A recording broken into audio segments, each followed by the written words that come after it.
Hello students. पिछले video में अपन ने फूड प्लांट्स के अंदर राइस, वीट और मेज के बारे में स्टडी की थी, जिसमें अपन ने वीट का और मेज और राइस का ओरिजिन, इसके अलावा उसका कल्टीवेशन, यूजेज और उनकी वेराइटीज के बारे में डिस्कस किया था। आज के अपन इस वीडियो के अंदर पोटैटो के बारे में पढ़ेंगे। तो यह भी एक फूड प्लांट्स है, जिसको खाने के रूप में यूज लिया जाता है। तो राइस, वीट, मेज के बाद में सबसे ज्यादा खाई जाने वाली जो क्रॉप्स है वो है पोटैटो। तो पोटैटो के बारे में अपन शुरुआत करते हैं। तो जो पोटैटो का जो बॉटनिकल नेम होता है वो सोलेनम ट्यूबरोसम होता है।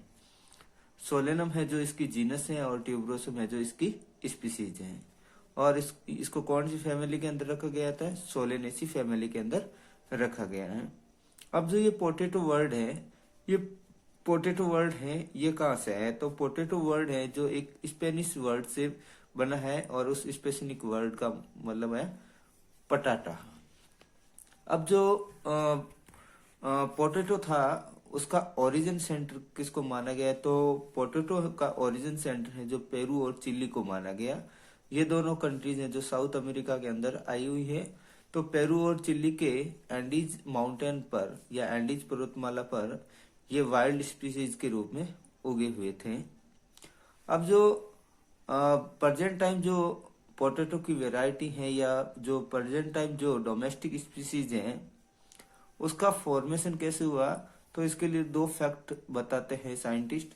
फैक्ट नंबर फर्स्ट ये बताता है कि जो पोटैटो की वाइल्ड स्पीसीज थी जो एंडीज माउंटेन पर पाई जाती थी, जिसका नाम था सोलेनम स्टेनोटोमम, जिसके क्रोमोसोम के अंदर डुप्लीकेशन होता है और उससे जो डोमेस्टिक पोटैटो का फॉर्मेशन होता है। इसके अलावा कुछ अन्य साइंटिस्टों का मानना है कि जो पोटैटो की वाइल्ड स्पीसीज थी सोलेनम स्टेनोटोमम, जो एक डिप्लॉयड स्पीसीज है, इसका जो हाइब्रिडाइजेशन है वो वहां पर पाए जाने वाले खरपतवार या वीड के साथ होता है, जिसका नाम है सोलेनम स्पार्सिपाइलम। इन दोनों के बीच में हाइब्रिडाइजेशन या क्रॉस होने के बाद इनके क्रोमोसोम के अंदर डुप्लीकेशन होता है और डोमेस्टिक पोटैटो का फॉर्मेशन होता है। तो अपन ने पोटैटो का ओरिजिन कैसे हुआ उसके बारे में पढ़ लिया। अब जो पोटैटो है वो पूरे वर्ल्ड के अंदर कैसे आया? तो जो पोटैटो है वो पेरू से स्पेन, पेरू और चिली से स्पेन आया और स्पेन से जो 16वीं शताब्दी के अंदर यूरोप में इसको ट्रांसफर किया गया और यूरोप से फिर ये इंग्लैंड है, आयरलैंड है, वहां पर ये पहुंचा और भारत के अंदर इसकी जो एंट्री है वो 17वीं शताब्दी के अंतर्गत होती है। अब जो वर्ल्ड के अंदर आलू का उत्पादन कौन कौन से क्षेत्रों में होता है या कौन कौन से देश करते हैं, तो वर्ल्ड का जो टोटल 70% आलू का प्रोडक्शन होता है वो यूरोप, रूस, पोलैंड और जर्मनी ये सारे मिलकर करते हैं। वर्ल्ड के टोटल 70% टोटल पोटैटो प्रोडक्शन का 70% प्रोडक्शन कहाँ पर होता है? यूरोप है, रूस है, पोलैंड है और जर्मनी के अंदर होता है। इसके अलावा एशिया की कुछ कंट्रीज है जिनके अंदर आलू का प्रोडक्शन होता है, जैसे चाइना है, इंडिया है, जापान है, टर्की है, कोरिया है। अब इंडिया के अंदर जो पोटैटो का कल्टीवेशन होता है वो यूपी है, वेस्ट बंगाल है, बिहार है, पंजाब है और एमपी के अंदर होता है। अब जो पोटैटो का बॉटनिकल कैरेक्टर देखें तो अपन पढ़ते हैं पोटैटो के बॉटनिकल कैरेक्टर के बारे में। तो आलू है जो एक वर्षीय शाकीय पौधा होता है। कैसा होता है? एनुअल हर्ब है और इसकी जो हाइट होती है वो 2 से 3 फीट होती है और जो इसका जो स्टेम होता है वो 2 पार्ट में डिवाइडेड होता है। एक तो अंडरग्राउंड स्टेम और एक होता है जो जमीन के बाहर होता है स्टेम, उसको बोलते हैं अपन एरियल स्टेम। जो एरियल स्टेम होता है वो इरेक्ट होता है और सॉफ्ट होता है, ब्रांच होता है और खोखला होता है। लेकिन जो एरियल स्टेम होता है उसकी जो पर्व संधि होती है वो सॉलिड होती है। अब जो स्टेम का जो भूमिगत भाग है यानी कि भूमिगत तना है उससे है जो कक्षीय शाखाएं, उसके कक्ष से शाखाएं निकलती है जिनको बोलते हैं अपन कक्षीय शाखाएं निकलती हैं। अब जो भूमिगत तना और कक्षीय शाखाएं इन दोनों से जो अपस्थानिक रूट विकसित होती हैं। तो आलू के अंदर कैसी रूट्स प्रेजेंट होती हैं? अपस्थानिक या एडवेंटिशियस रूट्स है जो पाई जाती हैं। फिर इसके अंदर जो लीफ होती है वो संयुक्त होती है, विषम पिच की होती है, अनुपर्णी होती है और अल्टरनेट सीक्वेंस में जो अरेंज रहती है स्टेम पर। ये आलू का डायग्राम है आपके पास। जो अपर वाला पार्ट, ये जब भी सॉइल है और ये सॉइल से अपर वाला पार्ट है, इसका एरियल स्टेम कहलाता है। ये अंडरग्राउंड स्टेम है और अंडरग्राउंड स्टेम से जो क्षैतिज शाखाएं निकलती हैं उनके शीर्ष पर है जो ट्यूबर का फॉर्मेशन होता है। और जो ट्यूबर होता है वो कंद या जिसको बोलते हैं अपन कंद भी बोलते हैं, उससे आलू का फॉर्मेशन होता है। इसके टॉप पार्ट पर है जो फ्लावर लगते हैं जो येलो कलर के होते हैं और इसके फ्लावर से फ्रूट का फॉर्मेशन होता है जिसको बोलते हैं अपन बेरी। तो आलू के अंदर जो ट्यूबर का फॉर्मेशन होता है वो भूमि के अंदर होता है, यानी कि अंडरग्राउंड होता है। और जो भूमिगत जो स्टेम होता है उससे जो क्षैतिज ब्रांचेज निकलती हैं उनके शीर्ष पर है जो ट्यूबर का फॉर्मेशन होता है। और जो आलू का जो ट्यूबर होता है वो तने का रूपांतरित भाग होता है, यानी कि ट्यूबर है जो मॉडिफाइड शूट होता है। अब जो अगर अपन कंद की स्ट्रक्चर देखें या ट्यूबर की स्ट्रक्चर देखें तो उसके ऊपर स्केली लीव्स पाई जाती हैं जो लंबे समय तक नहीं रहती हैं, शीघ्र ही जो जड़ जाती हैं। और जो ये स्केली लीव्स होती हैं इनके कक्ष में जो एक्सियल बड्स या कक्षीय कलिकाएं निकलती हैं जिन्हें मतलब जिन्हें अपन आंखें कहते हैं या आईज कहते हैं। और जो ट्यूबर पर है जो सर्पिल क्रम में व्यवस्थित रहती हैं। और अगर अपन देखते हैं आलू का, अगर आप डायग्राम देखें तो इसके ऊपर इस तरह की स्ट्रक्चर बनी होती है जिनको अपन आइज बोलते हैं। और आइज के अंदर एक केंद्रीय कलिका होती हैं और ये जो केंद्रीय कलिका होती हैं दो जो छोटी पार्श्व कलिकाओं से ढकी रहती हैं या गिरी हुई रहती हैं।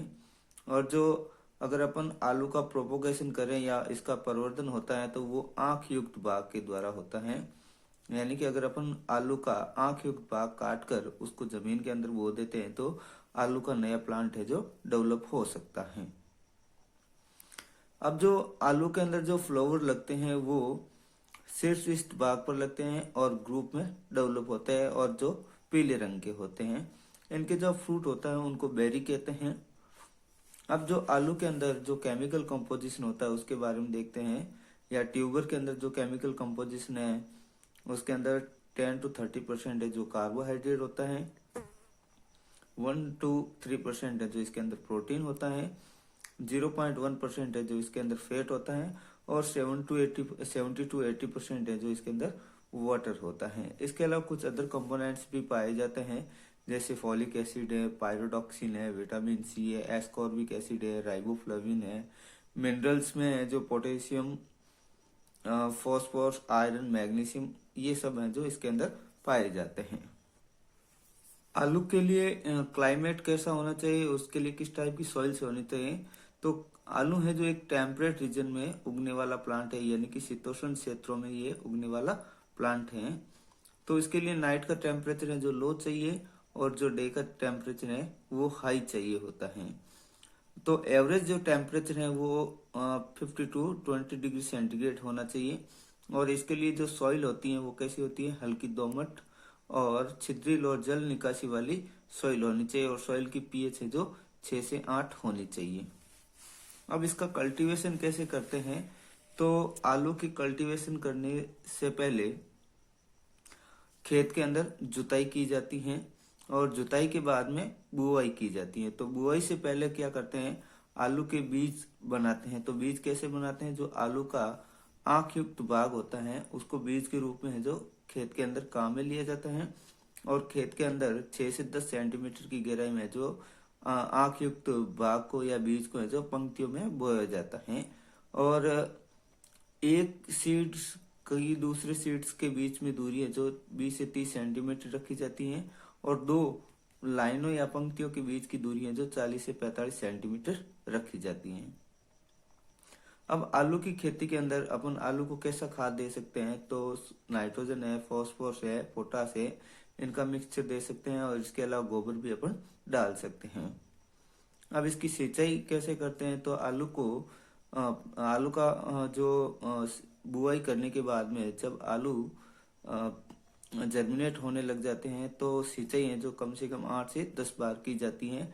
जब फसल पक जाती है तो उससे पहले 15 दिन पहले है जो सिंचाई बंद कर दी जाती है। अब इसकी निराई गुड़ाई कैसे कर सकते हैं, यानी कि वीडिंग कैसे कर सकते हैं, तो जब आलू का प्लांट है जो 10 से 15 सेंटीमीटर इसकी ग्रोथ हो जाती है, तो ग्रोथ होने के बाद भी इसके आसपास जो खरपतवार होती है उसको हटा लिया जाता है। अब हार्वेस्टिंग कैसे करते हैं, तो जो आलू का प्लांट होता है या आलू है, जो आलू का मैच्योरेशन पीरियड होता है वो 3 से 3.5 माह होता है। तो कंद को है जो बाहर निकालने के लिए मिट्टी को मतलब कंद को खोलकर मृदा से निकाला जाता है, खोद कर। कहाँ से निकाला जाता है, मिट्टी से निकाला जाता है, यानी कि जमीन को खोदना पड़ता है, फिर उसमें से ट्यूबर्स को अपन को निकालना पड़ता है। और ट्यूबर पर है रेत वगैरह भी जमी लगी रहती है, तो उनको सूखने के लिए अपन रख देते हैं ताकि उनके ऊपर पेरिडम का भी डेवलपमेंट हो सके। फिर इनका हार्वेस्टिंग करने के बाद में आलू का स्टोरेज किया जाता है, तो आलू का स्टोरेज है जो कोल्ड या ठंडे वातावरण में किया जाता है। अब नेक्स्ट अपन पढ़ते हैं आलू के लिए कौन कौन सी उत्तम वैरायटी हैं जो हमारे लिए फायदेमंद होती हैं। तो आलू के जो वैरायटी डेवलपमेंट के लिए शिमला के अंदर, जो शिमला है हिमाचल प्रदेश के अंदर है, वहां पर एक इंस्टीट्यूट है जिसका नाम है सेंट्रल पोटैटो रिसर्च इंस्टीट्यूट। इस इंस्टीट्यूट के द्वारा बहुत सारी वैरायटीज हैं जो इम्प्रूव की गई हैं। इनमें से कुछ वैरायटीज हैं जैसे कुफरी बहार है, कुफरी बादशाह है, कुफरी सुंदरी, शेरपा, ज्योति, देवा, ये हैं जो आलू की वैरायटीज है। और राजस्थान में जो जनरली उगाई जाती हैं आलू की वैरायटी है वो है कुफरी अलंकार, चंद्रमुखी, ज्योति, बहार, सिंदूरी और बादशाह। ये सब है जो आलू की वैरायटीज हैं जो इनको राजस्थान में उगाया जाता है। अब जो है आलू के यूजेज क्या क्या हैं, तो आलू के प्लांट या आलू का यूजेज है जो वेजिटेबल्स के रूप में भी किया जाता है। इसके अलावा इससे चिप्स हैं, पापड़ है, कटलेट्स, वेफर्स हैं, टिकिया आदि भी बनाई जाती हैं। और जो ट्यूबर्स होते हैं उनको सुखाकर आटा भी बनाया जाता है ताकि इसको चावल के आटे के साथ या गेहूं के आटे के साथ भी मिक्स किया जा सकता है और इसकी रोटियां बनाई जा सकती हैं। और इसके अलावा जो पादप का जो आलू का प्लांट होता है उसका यूज है जो फोडर या चारे के रूप में भी किया जा सकता है। इसके अलावा अगर लेबोरेटरी के अंदर आलू का यूजेस देखें तो कल्चर मीडिया बनाने में आलू का यूज होता है जो दूसरे माइक्रो ऑर्गेनिज्म होते हैं उनको उगाने में हेल्प करता है। इसके अलावा आलू का जो यूज है वो कागज है, वस्त्र उद्योग है, उसके अंदर साइजिंग के लिए किया जाता है। इसके अलावा अल्कोहल निर्माण में भी आलू का यूजेज किया जाता है। रूस के अंदर आलू से वोडका बनाई जाती है। इसके अलावा एडहेसिव, डेक्सट्रीन, ग्लूकोज, लैक्टिक एसिड के प्रोडक्शन में भी आलू का यूजेज होता है। अब जो अपन आलू की क्रॉप्स है उनका प्रोटेक्शन कैसे कर सकते हैं, तो जनरली है जो आलू की जो क्रॉप्स होती है वो फंगी, बैक्टीरिया, वायरस और इंसेक्ट पेस्ट से हैं जो इन्फेक्टेड होती हैं। तो आलू के अंदर जो लगने वाली जनरली जो डिजीज है वो है अर्ली ब्लाइट्स ऑफ पोटैटो, जो एक फंगी के कारण होती है जिसका नाम है अल्टरनेरिया सोलेनाई। इसके अलावा लेट ब्लाइट ऑफ पोटैटो, इसका जो पैथोजेंस है वो फाइटोप्टेरा इन्फेस्टेंस है। और रूट नॉट डिजीज, आलू के अंदर है जो रूट के अंदर जो डिजीज डेवलप होती है उसका नाम है रूट नॉट डिजीज, जो एक निमेटोड्स के द्वारा होती है जिसका नाम है मेलाइडोगाइनी स्पीसीज के द्वारा होते हैं। इसके अलावा कुछ इंसेक्ट पेस्ट भी होते हैं जो आलू को इन्फेक्टेड करते हैं, जैसे कटवर्म है जिसका नाम है एग्रोटिस इप्साइलोन। इसके अलावा ट्यूबर मोथ है जिसका नाम है फाइटोरिमी ओपरक्यूलेला। और इसके अलावा लीफ ईटिंग बीटल्स हैं जिसका नाम है एपिलेक्ना, विजनी, टोको और पंक्चुटेला। ये है जो आलू के अंदर इंसेक्ट पेस्ट होते हैं जो आलू की फसल को हानि पहुंचाते हैं। तो इन सब के कंट्रोल के लिए अपन को पेस्टिसाइड्स का स्प्रे करना चाहिए। तो कौन कौन से पेस्टिसाइड्स है, तो कार्बोइल है, एल्ड्रिन है, मेलाथियोन है, इन सब का अपन स्प्रे करके इनको अपन नष्ट कर सकते हैं।